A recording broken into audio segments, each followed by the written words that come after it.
मित्रों नमस्कार, मैं हूं आदित्य शास्त्री, आप सभी लोगों के साथ में बना हुआ हूं हमारा यूट्यूब चैनल राघव शरणम पे। मित्रों आज है स्वतंत्रता दिवस, 15 अगस्त स्वतंत्रता दिवस। सभी भारतीयों का मौलिक अधिकार है स्वतंत्रता का और सभी अपने अधिकार के लिए स्वतंत्रता दिवस की सहानुभूति प्रकट करते हैं अपने कार्यों के द्वारा, अपने कर्तव्यों के द्वारा, मौलिक कर्तव्यों के द्वारा, अपने जीवन कर्तव्यों के द्वारा। मित्रों महात्मा गांधी ने बहुत सुंदर एक बात कहा था, बहुत ही सुंदर बात कहा था कि freedom is never there at any price, it is the bread of life. Mahatma Gandhi ने कहा था कि स्वतंत्रता किसी की मूल्य पर महंगी नहीं है, यह जीवन की श्वास है। हर एक व्यक्ति की स्वतंत्रता श्वास है। यदि हमारा जीवन परतंत्र में है, स्वातंत्र में नहीं है, तो इस जीवन को धिक्कार है, हम चिल्लू भर पानी में डूब के मर जाएं इस परतंत्रता से। और यदि हमारी जीवन स्वतंत्र है, स्वातंत्र में अपने आप में अनुभूति कर रहा है, तो हम अपने मौलिक कर्तव्यों को करते हुए, अपने जीवन को जीते हुए स्वतंत्रता का लाभ ले सकते हैं और अपने जीवन की सभी कार्यों को कर सकते हैं। अब मैं आपको एक छोटा सा उदाहरण मैं दूं। हम अपने घर की कोई कार्य करते हैं तो स्वतंत्रता पूर्वक करते हैं, तो हर एक कार्य बहुत ही सुचारू रूप से करना चाहते हैं। पर यदि हम अपना कहीं नौकर या नौकरी कहीं करते हैं तो परतंत्र होकर करते हैं, तो हम उस काम में काम चोरी करते हैं। क्यों काम चोरी करते हैं? क्योंकि हम परतंत्र रहते हैं। और स्वतंत्रता कब रहती है? जब हम अपने घर में जब कार्य करते हैं। तो स्वतंत्रता और परतंत्रता इन दोनों का एक आपस का संयोग है और यह संयोग ही भारतवर्ष को उद्धार की ओर लेकर के जाता है। देश की एक एक क्षति को हम अपना क्षति माने, स्वतः क्षति माने, स्व क्षति माने, तो अपने इस मन में जागरण आएगी, मन में विचार आएगा कि कहीं बल्ब जल रहा है या कहीं बिजली कहीं ख़त्म हो रही है, तो ये हमारा खुद का हो रहा है, ना कि किसी और का। मैं इसमें हूँ बाबा बालेश्वरनाथ मंदिर, बलुआ, कौड़ी राम क्षेत्र, गोरखपुर। 273413 यहाँ का पिन कोड है। उत्तर प्रदेश में हूँ मैं।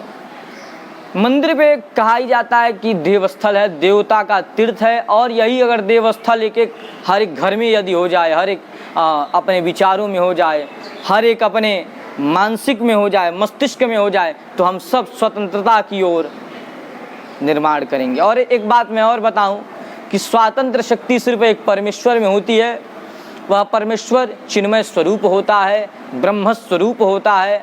और फिर वही चिन्मयता का स्वरूप लेकर के जो हमारे हृदय में बैठा हुआ भगवान है, वही सबके हृदय में विराजमान होता है।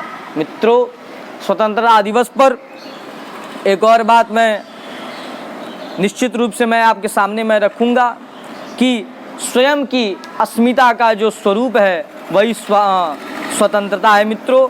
और स्वतंत्रता इसी से अपने आप में ज्ञापित होती है। किसी ने लिखा है कि मेरा हृदय एक स्वतंत्रता का प्रतिमूर्ति है और मैं स्वातंत्र का एक पुजारी।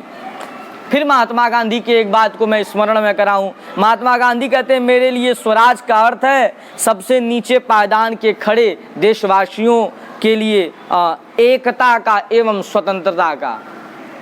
स्वतंत्रता का अर्थ यह है कि नीचे कोटि के जो जनमानस हैं उनको स्वतंत्र शक्ति मिले, न कि उनको परतंत्रता मिले। हाँ मित्रों, हमारे भारतवर्ष में यह बहुत बड़ी घटना थी कि बीच में आते आते हमारे नीचे कोटि के भाई बहन परतंत्र हो चुके थे। आपस में जातिवाद मानसिकता से भरे हुए, लोलुपता से भरे हुए ये नेता राजनीति में फंसा करके आपस में हमको लड़ना झगड़ाना यही बस सिखाते रहे और इसी से हमारी अपनी व्यवस्था से हम दूर दराज होते रहे। लेकिन अब नहीं, अब तो नया इंडिया है, नए इंडिया का नया फार्मूला, और नए फार्मूला का भी नए नए छोटे छोटे बच्चे हैं। देख करके कितना मन में हर्ष होता है, जो शिक्षित हैं, जो शिक्षित परिवार से हैं। तो छोटा सा मेरा बस आपसे निवेदन है कि देश के प्रति, अपने कर्म के प्रति और अपने देश भाव के प्रति, स्वतंत्रता अर्थात स्वराज के लिए हर एक कार्य को अपना कार्य समझें, देश के कार्य को अपना कार्य समझें, तभी देश आगे बढ़ेगा। मौलिक अधिकार और देश के कर्तव्यों को अपना कर्तव्य समझ करके उसको हम बड़े ही श्रद्धा से उस कार्य को करें। हाँ मित्रों, छोटा सा छोटा कार्य हो हम अपना करें। कहीं बिजली कहीं जल रहा है बंद कर दें, कहीं पंखा चल रहा है उसको बंद करें, कहीं झूठे ही पानी खर्च हो रहा है उसको कम करें, कहीं कोई पढ़ नहीं रहा उसको हम पढ़ाएं, शिक्षा की व्यवस्था करें, कहीं कोई मार झगड़ा ना हो, कहीं सब में प्रेम हो। और इस महामारी कोरोना महामारी में आप सभी लोगों से एक निवेदन है कि घर पे रहें, सुरक्षित रहें और अपने कार्यों को करते रहें घर से ही, और यदि संभव हो तो मुंह पे मास्क लगा करके और रहा जाए। मैं भी मास्क लगाता लेकिन बोलने में दिक्कत होती इसलिए मैं लगा रहा हूँ। चलते चलाते आप सभी लोगों से नमस्कार करते हुए मेरी यूट्यूब चैनल राघव श्री शरणम को आप सब सब्सक्राइब करें, लाइक करें तथा शेयर करें। इन्हीं सब बात